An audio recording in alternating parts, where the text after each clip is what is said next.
Hello, it's me again. I would like to take a look with you at a rather controversial camera that came out the end of 2013, and it has created some major discussions in the photo community because some people say it is a by far overpriced and it's only sold because of the look and feel, mostly the look.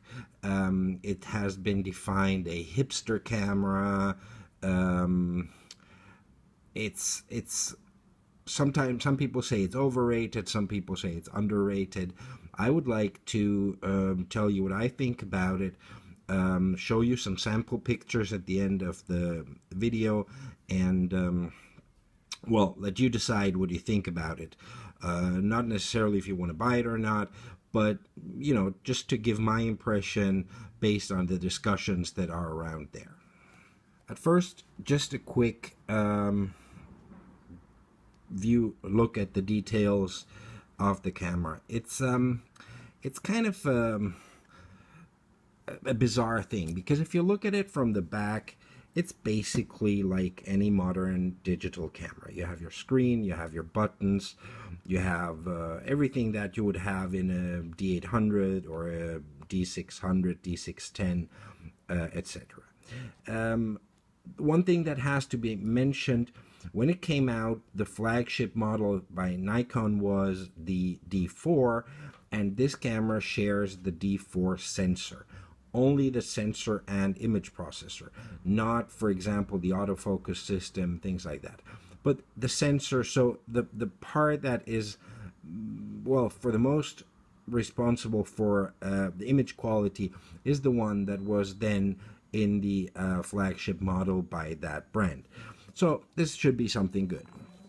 Then you look at the camera from the front, and you see that it's supposed to look like a retro, like an old Nikon camera, just to give you an impression of the cameras that it was supposed to look like.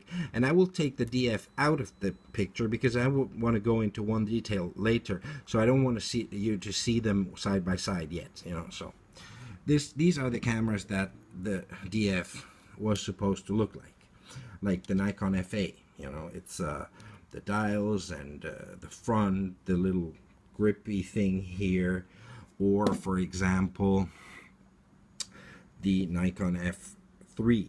In this case it's the titanium version, but it's basically the same thing. The layout of the buttons is the same. The front looks pretty much the same. So this is what the camera was supposed to look like. Now, why didn't I want you to look at both the cameras side by side yet? Because even though it looks pretty much the same, the form factor is totally different. I mean, this is still a big camera. If you compare these two side by side, you will realize that it's volume-wise, it might even be twice the size. It's a big camera. It looks the same in size, but it's like one of those, big furniture elements, like big chairs that make people look smaller. If you see it alone, you don't recognize it. But if you put it side by side with the camera it was supposed to emulate, then you see a substantial difference in size. However, let's get back to the camera itself, because this is what we're going to discuss. The fact that people may buy it because of how it looks is not so much of an issue to me. If people want to buy it because it looks good, let them do it. The question I would like to ask, and that is the point that has been neglected in many of the especially negative videos about this camera, is it a good and usable camera? Does it deliver? Or is it basically well, a sort of scam thing, I would say, in my impression, and you will see the sample pictures at the end of the video, the quality of the images is superb. There's no doubt about that. This camera has a fantastic sensor. It delivers great image quality, and it's beyond any doubt. Another thing that has been criticized by many is the fact the camera does not have a video function. Now, to be quite honest, even though I do videos for YouTube or things like that, I do not use my DSLR for that. I use a phone, I use a small digital camera for that. I would not probably set this camera up for doing this video thing. And if somebody is really into doing videos, they will probably get another camera after all. So the fact that it lacks video, even though it might be for either the reason that they don't want to create, Nikon doesn't want to create in-house competition or cannibalize their own other cameras, or it is because it's a statement. They say, you know, video is not something that has to do with still photography, so we leave, this is a still photographer's camera, and we leave it out. What I have to say about that is, yes, that is true, and that's a good thing if that's what they wanted to do, but then I would have set up this whole thing differently, because this camera, even though it has dials and buttons and all this kind of stuff, it's still, after all, a totally modern digital SLR. So it's not that they take away other things that might distract you from the fundamentals of photography. If we want to look at something that really reduces your photography, then we have to go into something like a Leica. You know, a Leica will really limit you in terms of what you can do or what you can make the camera do.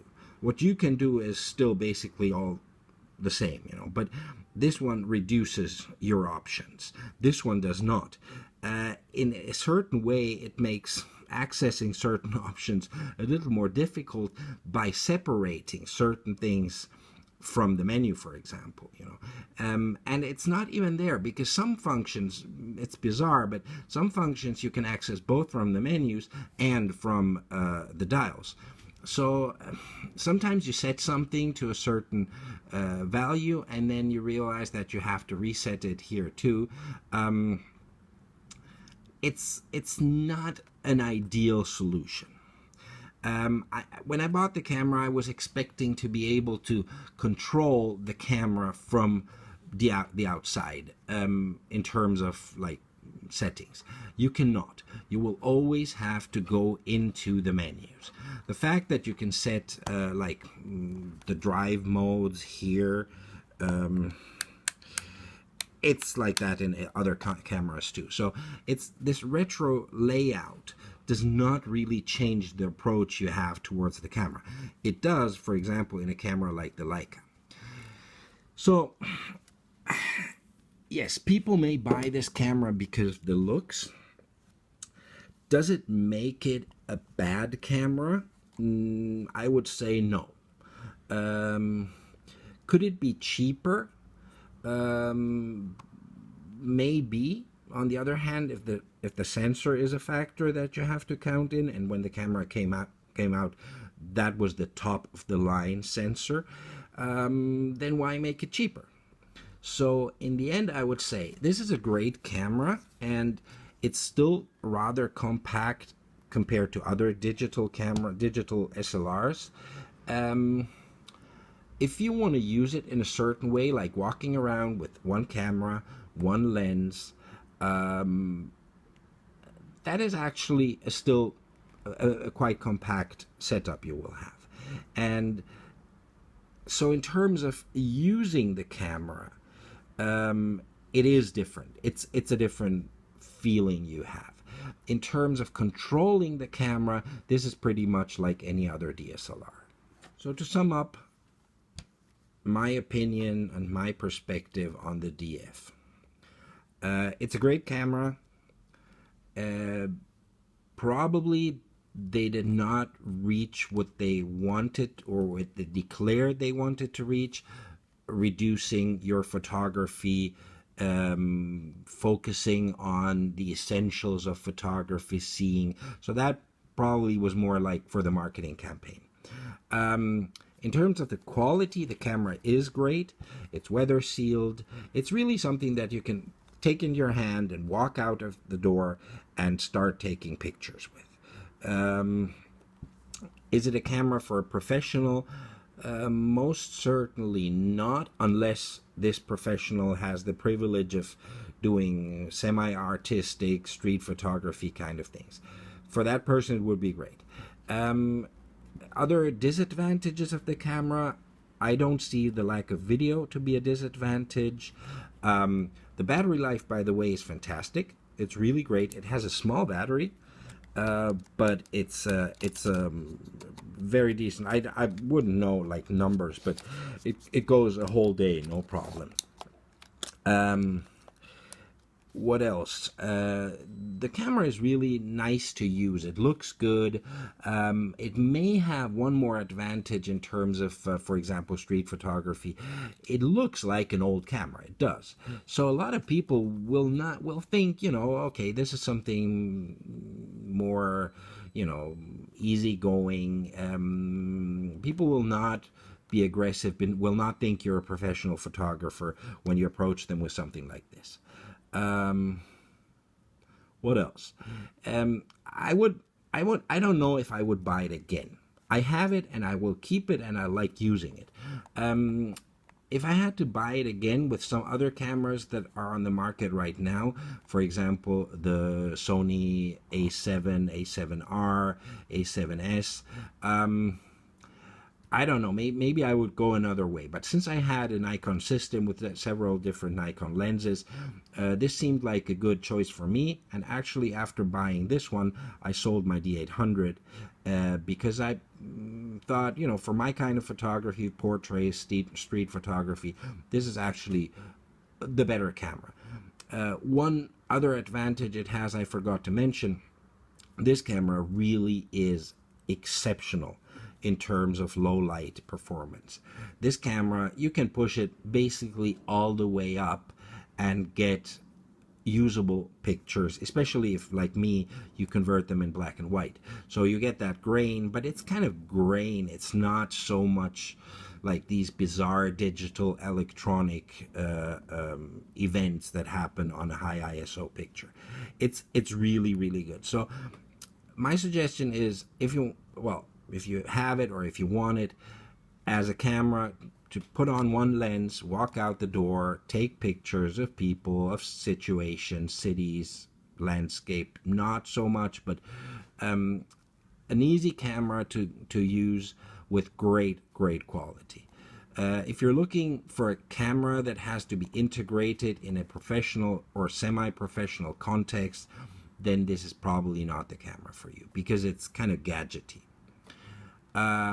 Thank you. This is my opinion again. Nothing negative. If you hate this camera, go on, keep hating it. If you love this camera, go on, keep loving it. I just wanted to tell you what I think about this camera and why I have it and why I still have it. Thank you very much.